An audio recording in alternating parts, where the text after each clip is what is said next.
You've tuned in to the Top 10 Gardener with garden expert Ken Lain. Join him daily as he answers timely garden questions that are sure to make a difference in your gardens. Now welcome your host, Ken Lain.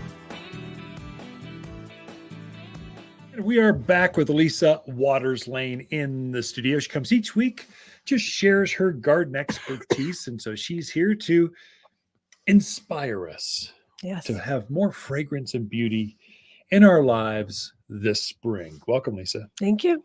Good to be here. I don't know how you have all these plants in the studio. I have no idea how you carry. What do you have, like a backpack and a I use a shopping cart. Oh, there we go.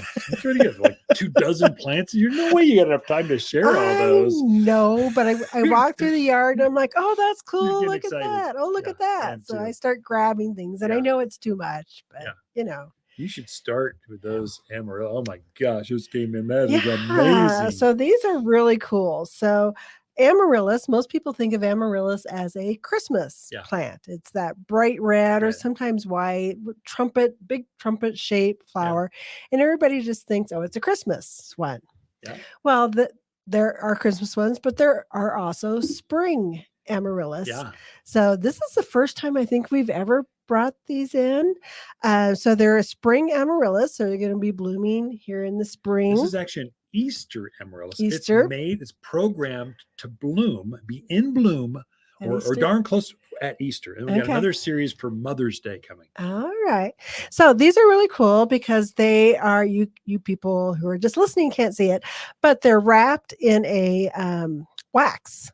So what that does is you don't have to put it in soil. You just leave it in this wax. You don't have to worry about watering it. Yep. You just enjoy it and you watch it grow. It has a real cool little stand on it, so it stays nice and straight. You don't have to worry about it falling over. Yeah. But what makes these a little different also from the Christmas ones is they will put 3 to 4 stems on. Yeah. So you'll get different bloom times off of each stem. So it should be in bloom for 10 to 14 weeks. Yeah, that's pretty cool. Yeah. So really neat. This one, the pink one is a pink and white variegated. There's like 4 or 5 different colors we got in. So this one, the bloom is pink and white with the pink wax around it. Yeah. Great if you've got kids, grandkids. Oh, yeah. Great for people in nursing homes, people in small apartments. Excellent for that. They get to enjoy watching it grow. These things grow like inches per day. Yeah. They'll get 2 feet tall. Yeah. And these actually, I talked to the farmer that grew these. Mm-hmm. This is a specialty of his. This is what he does.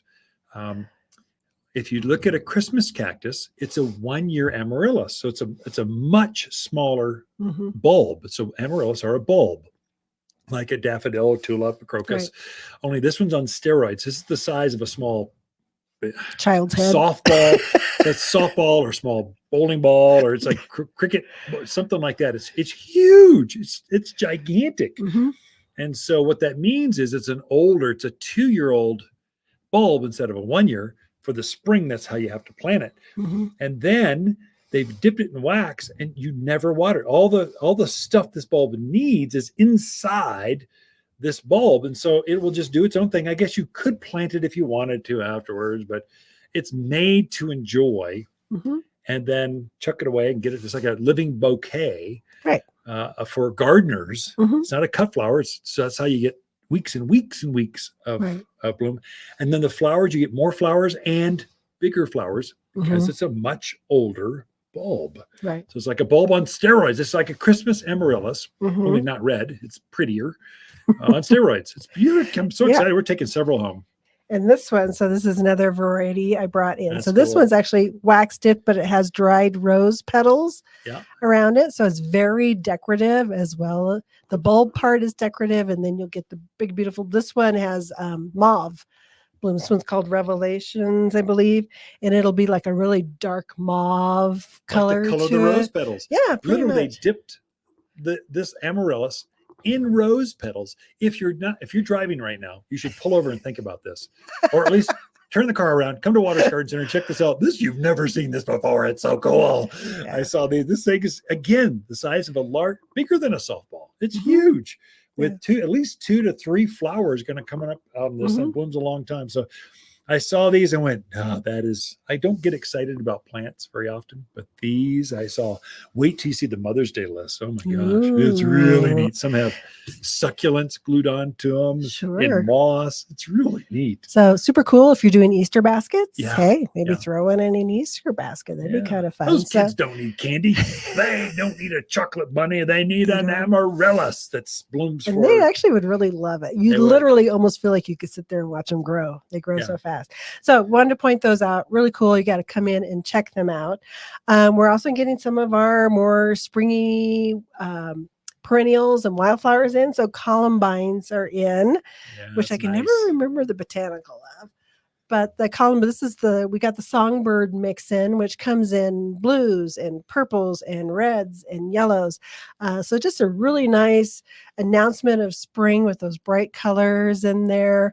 And this is nice. It will drop seed and come back from seed the following year. The plant itself will get bigger.